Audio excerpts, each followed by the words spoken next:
بسم الله الرحمن الرحيم. مساء الفل عليكم. النهارده هنعمل ايه؟ كوسه. بس هنعمل كوسه مش محشيه لحمه مفرومه. احنا هنعمل كوسه باللحمه المفرومه، بس بالصلصه عادي، كأنك بتعملي صينيه بطاطس. تمام. احنا كده بس هنشيل كده الحتت دي. احنا غسلنا بس لسه هنغسلها تاني طبعا. احنا غاسلين كده غسله بس كده عشان ايه؟ ننزل من عليها التراب، وبعدين نبتدي نغسلها غسله حلوه. بعد ما نقطع بوريكم اهو، بس ايه اهو كده. تمام. حبايبي، لو اول مره تشوفوني ممكن نشترك في القناه ونعمل لايك وشير للفيديو لو عجبكم ان شاء الله. الصينيه دي سهله، مش بتاخد اي مجهود، خصوصا لو انت مثلا معصجه اللحمه في الفريزر وشايلاها او مجهزه البصله. كل اللي عليكي بس ان انت هتعملي تحكحكي الكوسه بالمنظر اللي انا بعمله ده. تمام. وصينيه سهله، وانتي بتحضري كده بتكوني مولعه الفرن، مش بتاخد منك اي وقت خالص. مجرد بس انتي ايه، ادينا اهو ده كده. تمام. هنعمل ايه بقى هنا؟ ادي طاسه على النار اهي. سوري يا جماعه، هنولع عليها النار. تمام.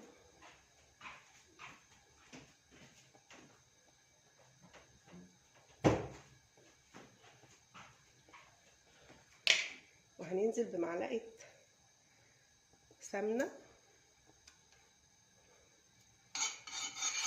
معلقه سمنه حلوه كده، ان احنا مش هنحط دهون تاني. تمام. هنا انا كنت شايله دول بصلتين. بصي كده، سهلي على نفسك الحاجات دي، عشان يعني تقعديها سنه في التلاجة. بس انا دلوقتي مثلا مستعجله، فهعمل ايه؟ اهو هما البصلتين اهو، هنزل بيهم كده واحده واحده. افضل اقلبهم كده واحده واحده. ايه اهو بيفكوا. هنوطي بس النار عشان المقلايه ما تتحرقش. تمام. هما هيفكوا لوحدهم دلوقتي.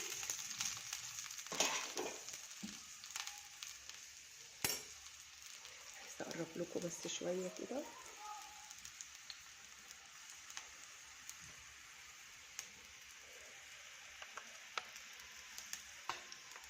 تمام كده. نفضل نقلب فيها لحد هي ما تاخد لون مع نفسها. افك خالص وارجع لكم تاني.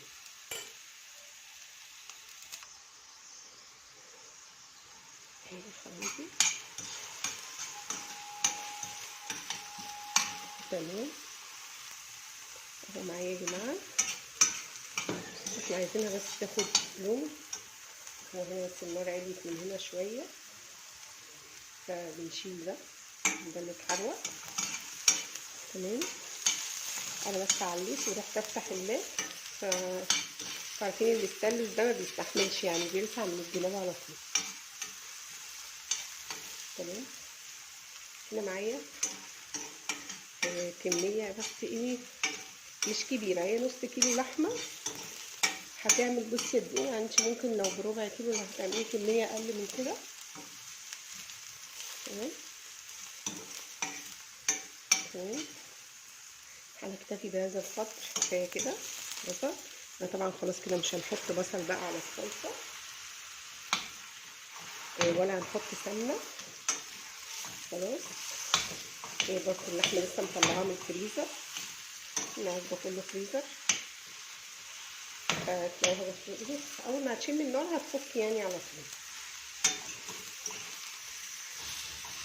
يلا حبايبي، بفكركم بالاشتراك واللايك. دي وجبه سهله جدا، ما بتاخدش اي وقت، وما فيهاش افتكاسات بقى، سهله، وممكن تعمليها في العزومات تبقى حلوه جدا، وتتقدم في الصينيه زي ما هي كده.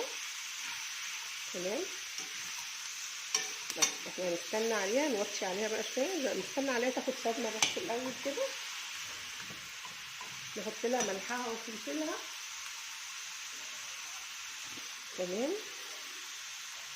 عادي احنا ممكن نزود الملح عادي، كده كده هتتحط في وبعد كده نبقى نظبط الملح بتاعنا في الصينيه. شويه فلفل حلوين كده، بحب الفلفل انا. بس كده.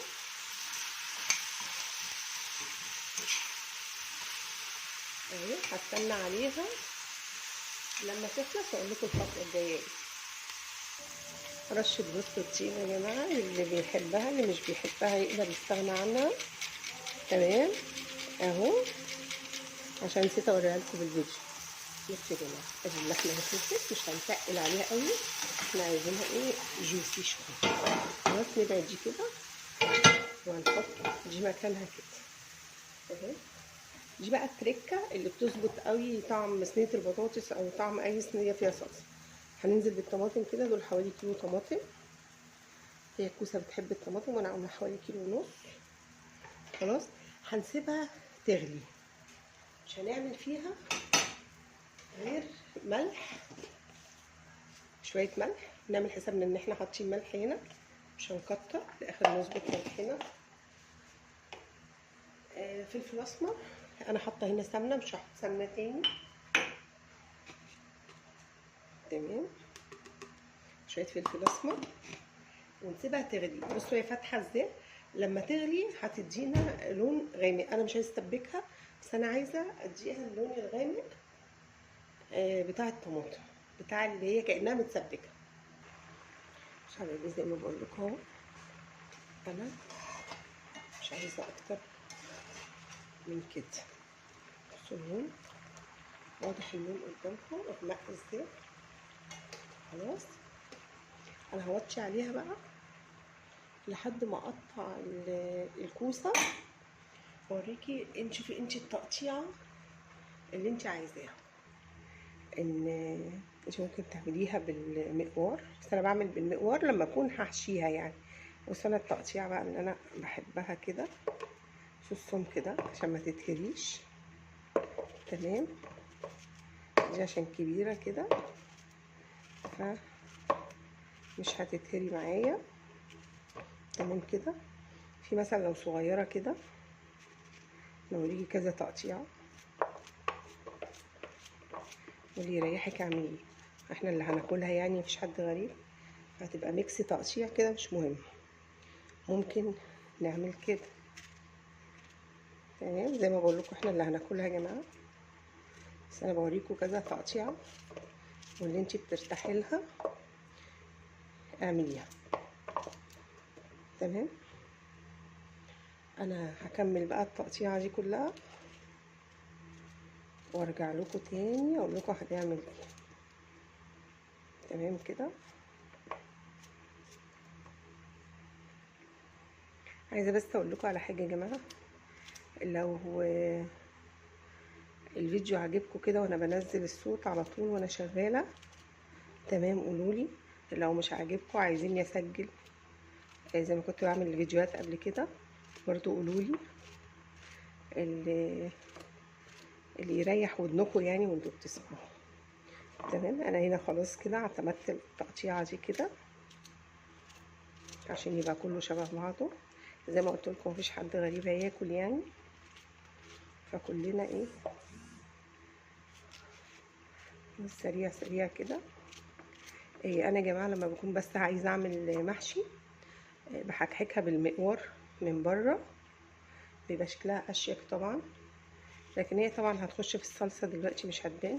يعني عايزه اعملها محشي او احشيها لحمه مفرومه مقوره كده، لان برضو اللي انا حاشيها لحمه مفرومه مش بحط لها صلصه، فبتبقى باينه قوي. بسويها بالشوربه، ان عاده بعملها مع بطاطس محشيه، فالبطاطس بكتفي اني احط لها هي صلصه، او لو عامله جنبها خرشوف محشي موجود برضو في القناه لو حابين ترجعوا له. فما بعملش كله بصلصه، سيب الكوسه مثلا بالشوربه والبطاطس والخرشوف بعملهم بالصلصه لاني بعمل معاهم رز ابيض. دي برضو هعمل جنبها رز ابيض النهارده ان شاء الله. خلاص كده اخر واحدتين. سهله. هي يا دوب نص كيلو اللحمه او ربع كيلو اللحمه، شوفي حسب ما انت عايزه، حسب الكميه اللي هتعمليها. متاخدش وقت، من الاكلات السهله مفيهاش مجهود يعني. مجرد بس تقطعي الكوسه فكده خلصت الوصفه. ويا سلام بقى لو عندك العصاج ده جاهز في الفريزر، او عندك البصل جاهز في الفريزر. خلاص كده خلصت معانا اخر واحده. على فكره بيطلع طعمها حلو جدا. ما ننساش نحط توم، انا لسه ما حطيتش توم قدامكم عشان لو نسيت اصوره تبقى انتوا فاكرين ان في توم. خلاص يا جماعه هنرجع تاني بقى للصلصه. خليكم معايا. اجي يا جماعه اهو، بصوا اهو زي ما قلت لكم بس. وهننزل عليها بالعصاج اللي عملناه. تمام. هنقلب كل ده. انا مجهزه الفرن، بس انا حاسه ان هي ايه، مش محتاجه سمنه. الكوسه بتنزل ميه، فمش هنزودها ميه كتير، زودت حاجه بسيطه. تمام. نعلي عليها بقى النار كده.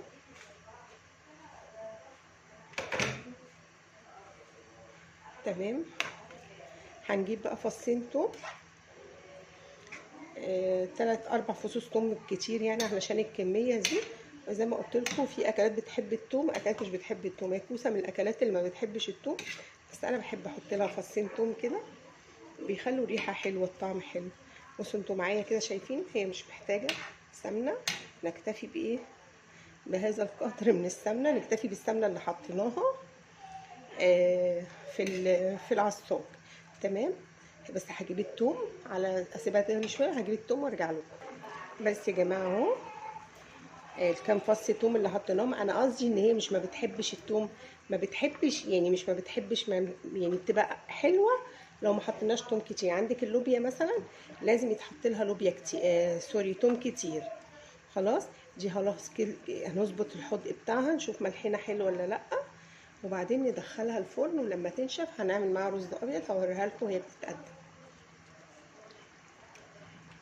ملحها مظبوط. عايزه اقول لكم معلومه كمان يا جماعه، الكوسه لما تيجي تعمليها حاولي تقللي الملح شويه، ان هي لما بتقعد مع نفسها بتحدق شويه. تمام. لما تستوي هتبقى حلوه قوي. وجبه اهي كلها في صينيه واحده. لازم تتسبك بقى في الفرن وتطلع ناشفه وحلوه كده، وتقدميها مع رز ابيض. يا جماعه انا عايزه اوريكم طريقتي في الرز. بصوا ادي الرز غسلته في نفس الحله دي، عقد الميه زي ما بيقولوا عليها او كميه الميه. تمام. بتبقى مرفوعه قيرتين كده عن نحط كميه الملح بتاعتنا كفايه قوي كده. نحط كميه الزيت اهو، حبه زيت حلوين عشان يبقى بيلمع وحلو كده. خلاص تقليبه حلوه كده هنرفعها على النار. تمام. يا جماعه اهي بعد ما خلصت وطلعت من الفرن، شكلها وريحتها مشهيه. جربوها بنفس الطريقه دي ان شاء الله هتعجبكم. شكرا يا جماعه.